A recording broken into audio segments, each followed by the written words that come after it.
गजाननं भूतगणाधिसेवितं कपित्थजम्बूफलचारभक्षणम् उमासुतं शोकविनाशकारकं नमामि विघ्नेश्वरपादपङ्कजं।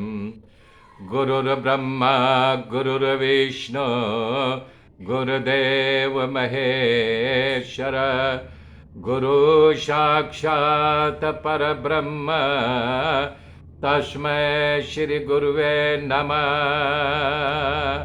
तस्मै श्री गुरुवे नमः।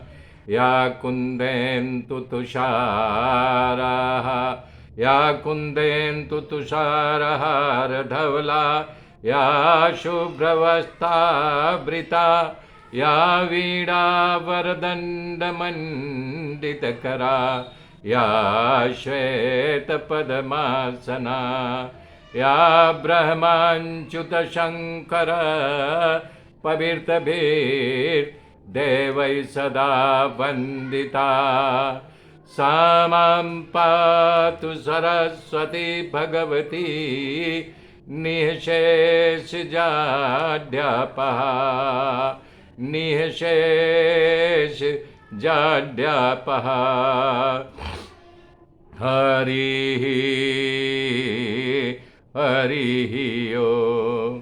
नारायण नारायण नारायण ओम श्रीमन्नारायण श्रीमन्नारायण नारायण नारायण ओम नारायण नारायण नारायण ओम नारायण नारायण नारायण ओम श्रीमन्नारायण नारायण नारायण ओम श्रीमन्नारायण श्रीमन्नारायण नारायण नारायण ओम। हरि ओम।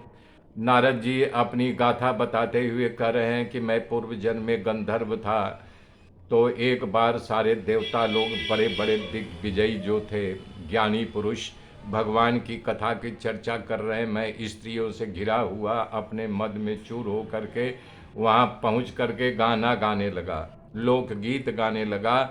तो जो थे सब वहाँ पर ऋषि कुपित होकर के मुझे श्राप दे दिए, जा तू शूद्र पुत्र हो जा। तब मैं शूद्र पुत्र हो करके हमारी माँ जो दासी थी, दासी के रूप में उत्पन्न हुआ। लेकिन वहाँ भी संतों की सेवा, ब्राह्मणों की सेवा की चरण सेवा करने को मिला, और फिर मुझे जो है ये जन्म मिला। और साक्षात ब्रह्मा जी के पुत्र में तीनों लोकों में बेरोक टोक आता जाता हूँ। संतों की सेवा, ब्राह्मणों की सेवा का फल है। और आप तो पुण्यशाली हो।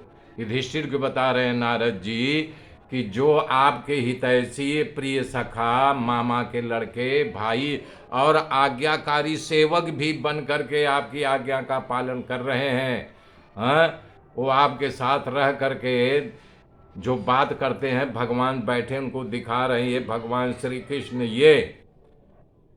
ये तुम्हें कभी छोड़े नहीं, इतने दुख में तुम्हारे साथ बने रहे हैं। तो ये बड़े बताइए, भगवान नारद जी के मुख से सुन करके पांडवों के आंख में आंसू आ गया कि भगवान को प्रणाम किया और नारद जी की भी पूजा की। तब नारद जी वहाँ से नारायण नारायण करते हुए चले गए। नारद जी के मुख से कृष्ण भगवान का परिचय पा करके लोग बहुत प्रसन्न हुए, बहुत हर्षित हुए पांडव लोग। तो सुखदेव जी राजा परीक्षित को बता रहे हैं यही बात कि तुमने मुझसे जो पूछा तो मैं तुम्हें दक्ष प्रजापतियों के पुत्रियों का वंश विस्तार बताया, जिससे देवता, मनुष्य, असुर आदि चराचर की पूरी उत्पत्ति ही पूरा जगत भरा हुआ है। अब आगे की गाथा जो है बताते हुए सुखदेव जी कह रहे हैं, 8वां स्कंद जो है मनवंतर लीला के नाम से जाना जाता है। आज से 8वां स्कंद शुरू हो रहा है। वासना के नाश के लिए संतों की चरणों की सेवा, ब्राह्मणों के चरणों की सेवा आवश्यक है। श्रीमद् भागवत में 8वां स्कंदर में मनवंतर लीला स्कंद संतों धर्मों की कथा का वर्णन करने में आया है। इसमें सिर्फ संतों के धर्मों का वर्णन किया गया है। इसलिए ये सातवां स्कंद उति वासना का नाश के लिए सातवां स्कंद पीछे का, और ये जो मनवंतर लीला है ये, इसमें मनु महाराज के संतानें देवताओं, इंद्र, ऋषियों और भगवान के 6 अवतारों का वर्णन है। आया इसमें मनवंतर कथा कहते हैं। वैसे सभी पुराणों में मनवंतर की कथा का गान करने में आया है, पर उसमें संत के धर्म के बारे में व्यास जी ने बताया है। केवल श्रीमद् भागवत के 8वें स्कंद में ही ये बताए हैं। भगवान मत्स्य स्वयं वक्ता बन करके तमस, रजस और सात्विक तीनों प्रकार के सज्जन पुरुषों का वर्णन किया है।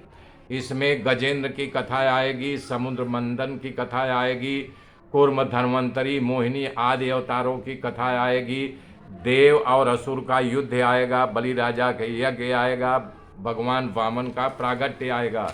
भगवान वामन कैसे पैदा हुए थे, बलि राजा का दृढ़ संकल्प, बलि राजा प्रभु का सूतल लोक में भेज दिया था। मत्स्यावतार की कथा गान करने में आएगा। ओम नमो भगवते वासुदेवाय, ओम नमो भगवते वासुदेवाय। 8वें स्कंद के शुरुआत में राजा परीक्षित ने सुखदेव जी से प्रश्न किया कि हे गुरुदेव, आपके मुख से स्वयंभू प्रजापतियों के वंश बेला की जो कथा सुनाया, अब मैं दूसरे मनवंतरों की कथा सुनना चाहता हूँ। भगवान ने आपने अद्भुत चरित्र को सुनाया है, उसको जो लीला सुनने लायक हो आप मुझे सुनाइए। तो सुखदेव जी बोले, हे राजन, श्वेता वराह कल में स्वयंभू ये 6वां मनवंतर बीत गया, अभी वैवस्त मनवंतर चल रहा है, जिसमें पहले मनवंतर की कथा मैंने तुम्हें सुनाया, उसका वर्णन किया। इसी मनवंतर में देवता आदि की उत्पत्ति हुई थी। हे राजा परीक्षित, स्वयंभू मनु महाराज आगुति नामक कन्या से रुचि को विवाह था। उसके यहाँ यज्ञ पुरुष के रूप में यज्ञ भगवान का जन्म हुआ था, और उसके बाद स्वयंभू मनु महारानी शतरूपा तपस्या करने के लिए वन में चले गए। जब वहाँ गए तो उनको राक्षस लोग खाने के लिए आए। तब जो यज्ञ भगवान प्रकट हुए थे, वहाँ पर याम नामक देवताओं को साथ लेकर के राक्षसों को मारा, उनका वध किया। इसके बाद इंद्र पद को स्वीकार किया। हे राजर्षि, दूसरे मनु स्वरोचित हुए जो अग्नि नारायण के पुत्र थे। वो मनवंतर में वेदशिरा नामक ऋषि की पत्नी त्रिषता द्वारा भगवान नारायण विभु के नाम से अवतार लिया था। उनका नाम विभु था और आजीवन ब्रह्मचारी थे। ये तो 88,000 ऋषियों जो पुराण में कहे जाते हैं, इन्हीं के वंशज थे। उनके पास से दीक्षा लेकर के अपने धर्म का पालन करते थे। प्रियवत राजा का पुत्र उत्तम त्रिसा मनु हुआ, जो उत्तम था। वो मनवंतर में धर्म की पत्नी सोनुताना के गर्भ से भगवान सत्यसेन नामक से अवतार लिया था, और सत्यव्रत नामक देवताओं को साथ लेकर के दुष्टों, राक्षसों और असुरों का संहार किया था। चौथा मनु नामक तामस था, जो प्रियव्रत राजा का पुत्र, और तीसरे मनु उत्तम का भाई था।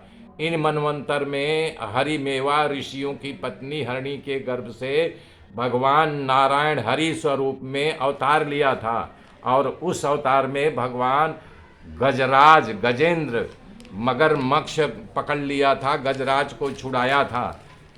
तो उसकी कथा का वर्णन करते इस बात को सुन करके राजा परीक्षित ने कहा, भगवान सुखदेव जी से प्रश्न किया कि हे प्रभु, गजराज पर प्रभु कैसे प्रसन्न हुए, मुझे कथा सुनाओ। इस कथा को राजा ने कभी सुना ऐसा नहीं कि सुखदेव भगवान को लगा ये कथा तो सभी कथा से श्रेष्ठ और पुण्यमय है, प्रशंसा का पात्र है, मंगलकारी है और शुभ फल देने वाली है। हर कथा में बाद में बताते थे सुखदेव जी की इस कथा का फल है, लेकिन इस कथा के पहले से ही बता रहे हैं ये कथा श्रेष्ठ, पुण्यमय, प्रशंसा का पात्र और मंगलकारी है। कह रहे हैं कि कथा के बाद कथा का फल कहते, लेकिन अभी इन्होंने बता दिया। सुखदेव जी बोले, हे राजन, तुम्हारा प्रश्न भक्ति पूर्वक मैं तुम्हें गजेंद्र उद्धार की कथा बता रहा हूँ। यहाँ पर सुखदेव जी कथा का विस्तार करते हुए कह रहे हैं, हे राजन, क्षीर सागर के किनारे एक त्रिकूट नामक पर्वत था। उसके शिखर पर सोना चांदी की जैसे अपने आप प्रकट हुआ करती थी, जैसे सोना चांदी चमकता वैसा चमकता। उसकी समुद्र के लहरें वहाँ बराबर टकराती रहती थी। उसकी गुफाओं में अनेक सिद्ध महापुरुष तप करते थे। वो पर्वत पर अनेक प्रकार के वृक्षों फलों से सुशोभित शोभायमान था। उसमें बहुत सारे जंगली जानवर रहते थे। वो श्री वरुण जी का एक ऋतु नामक बगीचा था। ऋतुमान वरुण जी का, वरुण मतलब समंदर के जो अधिष्ठाता देव है, वरुण जी का ऋतुमान नामक बगीचा था। उसके निकट घोर जंगल में एक हाथी अपने बहुत सारी हाथिनियों के साथ वहाँ रहता था। हाथियों का सरदार था। इस हाथी के डर से हिंसक जानवर वहाँ नहीं आते पाते थे कि इतना जोर चिघाड़ता था कि लोग भाग जाते थे, और इसीलिए सभी प्राणी वहाँ पर बेरोक टोक घूमा करते थे।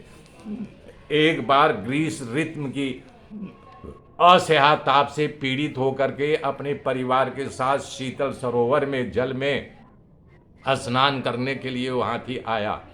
इसके बाद उन्मत्त बन करके वो हाथी अपने सूंड से पानी भर भर करके हाथनियों पर छींटता था, कलोल करता था। इस वहाँ पर एक ग्राह आया और हाथी का पैर पकड़ लिया और छुड़ाने के लिए बड़े बल का प्रयोग किया, असह्य कोशिश किया, परंतु पानी में रहे मगर के सामने उसका बल नहीं चला। उसका परिवार भी उसकी मदद के लिए उसकी खींचने लगा, लेकिन थर खाक गए और हाथी को बाहर नहीं निकाल पाए। तब उसका परिवार चिघाड़ते हुए और बलवान हाथियों को बुला लाया। सब ने जोर लगा करके जो है उसको बाहर करना चाहा, लेकिन बाहर नहीं निकाल पाए। बस यही मगर मृत्यु बन करके हर जीव को, हर मनुष्य को आ घेरता है। वो जब मृत्यु आ जाती है किसी के छुड़ाने से नहीं छूटती है। इसके बाद परिजन और मित्र जोर जोर से रुदन करने लगे, लेकिन बचा नहीं सके। अंत में इस संसार के स्वार्थी जीव ममता को छोड़ देते हैं।